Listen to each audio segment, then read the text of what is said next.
როცა ჩვენ საუბრობთ ნებისმიერ იგივე პროპაგანდაზე, დეზინფორმაციაზე არა აქვს მნიშვნელობა.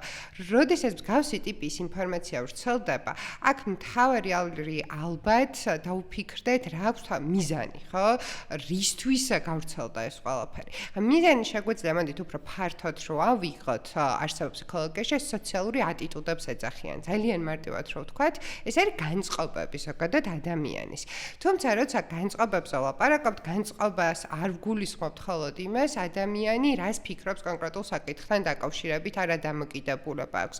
განწყობა შეგვიძლია ჩავშალოთ სამ განსხვავებულ მიმართულებად. ჯერ გვაწუდიან რაღაც ინფორმაციას, რატომ გვაწუდიან, ეს კიდე ცალკე საკითხია და როგორ გვაწუდიან, გვაწუდიან რაიმე სახის ინფორმაციას, შემდეგ გვიქმნიან დამოკიდებულებებს, ეს დამოკიდებულებები როგორც ვთქვით, ნეგატიურს ან პოზიტიურს და ბოლოს ამ ქედან გამომდინარე, უნდათ როგორ კონკრეტული ქცევები განვახორციელოთ ჩვენ, რაც მაგალითად თვითონ დეზინფორმაციის ან პროპაგანდის შემქმნელებს ჰქონდათ მთავარი მიზანი, ხო?